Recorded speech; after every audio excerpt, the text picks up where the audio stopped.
Bonjour, c'est Gilles sur boursicoté.com. Voici l'analyse technique du CAC 40 pour cette séance du mercredi 18 février 2015.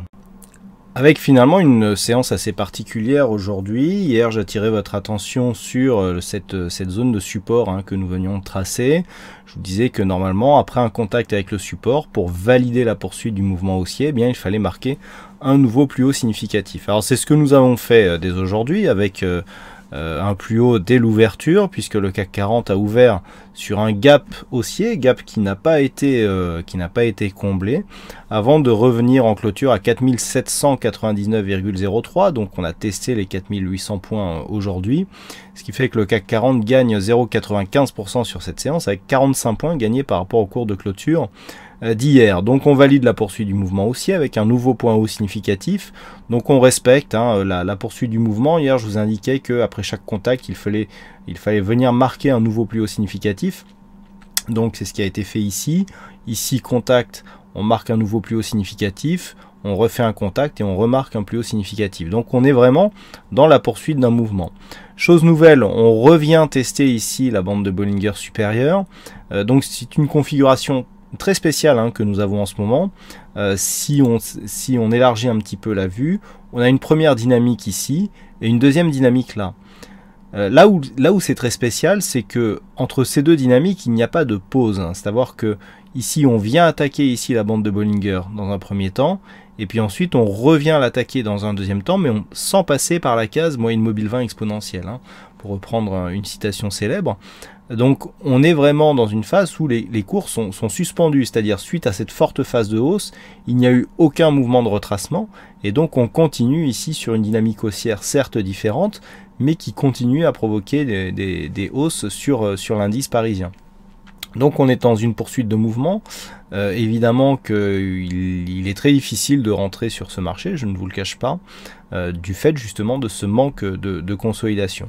Et ce que l'on peut constater, donc, c'est que déjà d'une part, les retracements de Fibonacci ne sont plus valables.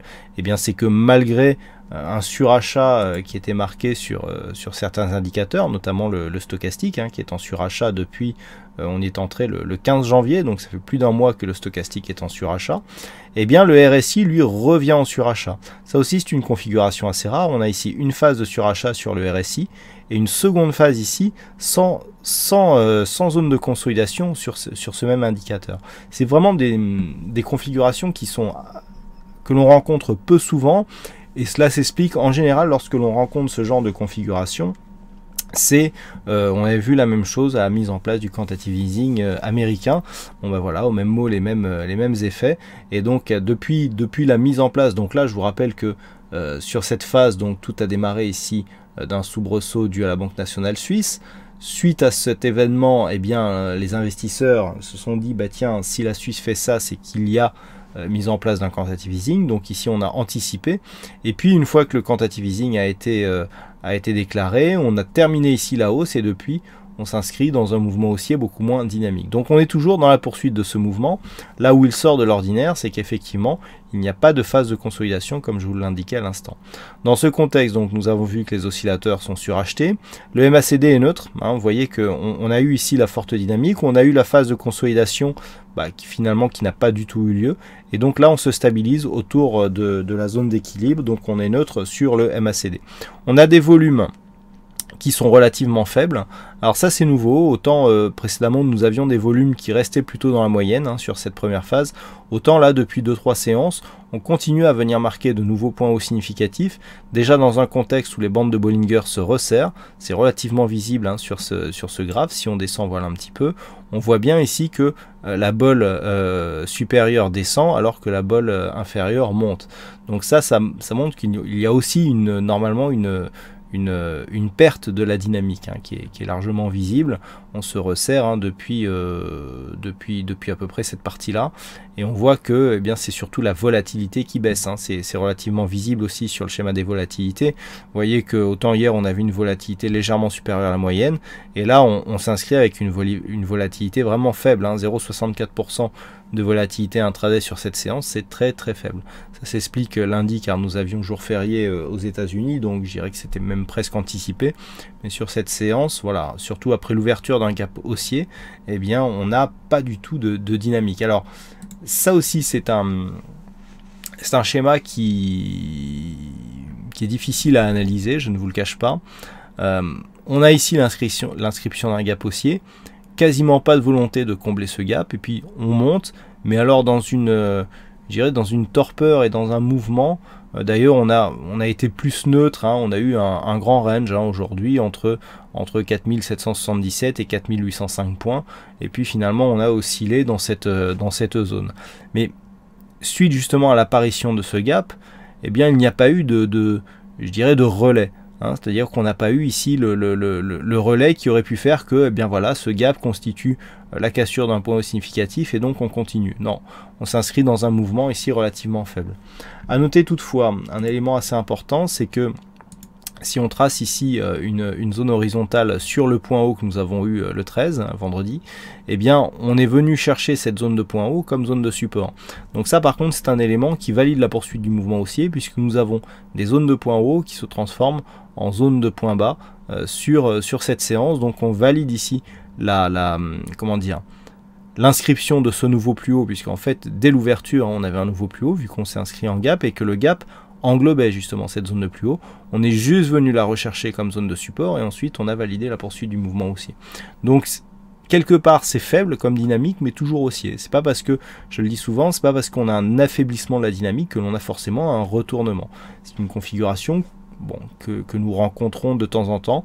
Ici cela s'explique par justement ce quantitative easing qui va bientôt rentrer en vigueur, et donc les investisseurs continuent à privilégier plutôt les mouvements haussiers et à auto-entretenir cette hausse finalement, puisqu'il s'agit ici d'une hausse auto-entretenue, quelle que soit la nouvelle qui arrive, eh bien on monte. Là on a eu une petite phase d'inquiétude et puis après hop on est monté.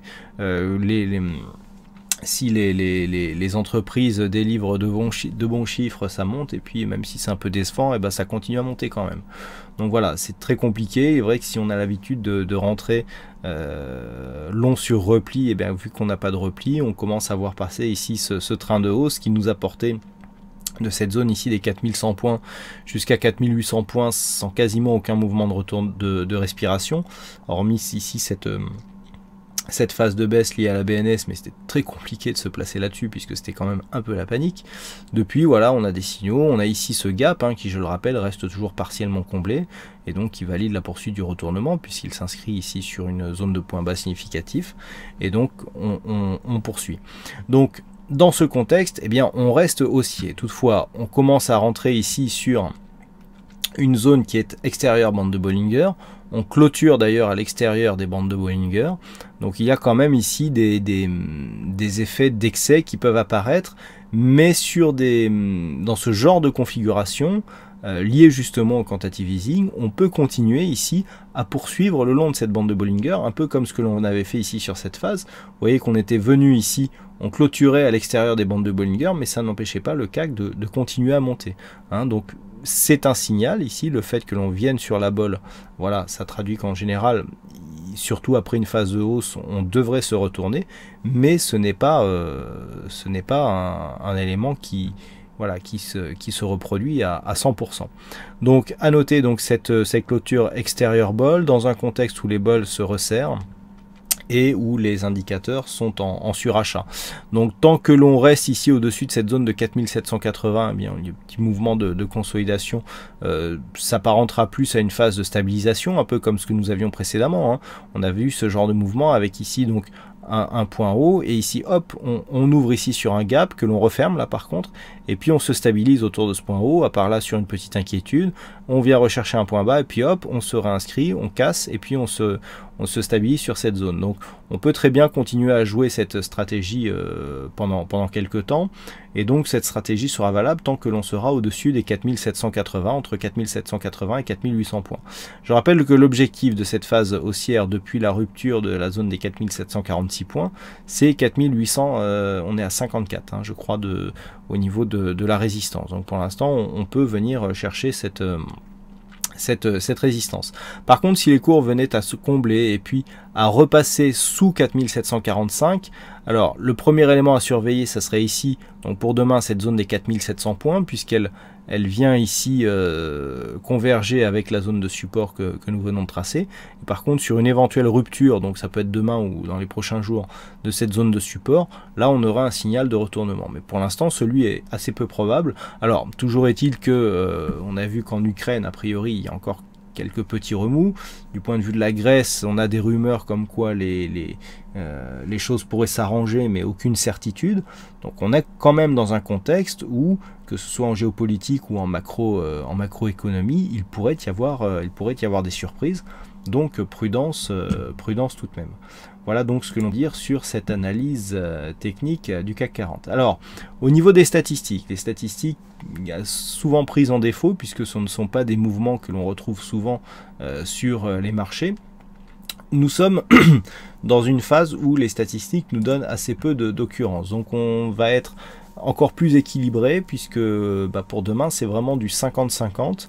Nous avons 14 occurrences sur les 15 dernières années. Donc c'est faible. Et par contre, alors ce qu'il est intéressant de constater, c'est qu'on est à 50-50 en termes de pourcentage. Par contre, le potentiel est plus fort, et il est beaucoup plus fort à la baisse. C'est-à-dire qu'en fait, on peut s'attendre à avoir comme style de bougie, soit une petite bougie haussière comme ce que nous avons là, soit une bougie baissière avec plus d'amplitude. Ou alors, ce genre de bougie avec finalement peu de hausse, mais un grand risque baissier. Hein, voilà ce que ça veut dire. Ça veut dire qu'en fait, on a un petit potentiel à la hausse, mais un gros potentiel à la baisse, mais dans la forme de la bougie, on est à 50-50 à partir du niveau d'ouverture de demain pour avoir une bougie qui partira à la hausse ou à la baisse. J'espère que j'ai été assez clair sur l'explication de cette statistique. Et les calculs étant toujours en cours, nous verrons si nous avons assez d'occurrences pour définir une statistique significative pour la séance de demain. Voilà donc ce que je peux vous dire sur cette analyse technique du CAC 40. Alors aujourd'hui, il y avait un fixing, c'est Bono qui gagne sur cette session. Bravo à toi Bono. Et puis, quant à moi, je vous souhaite à toutes et à tous une bonne soirée, bonne chance dans le prochain trade et on se retrouve donc dès demain pour d'autres analyses techniques sur le site boursicoté.com. Bonne soirée à tous.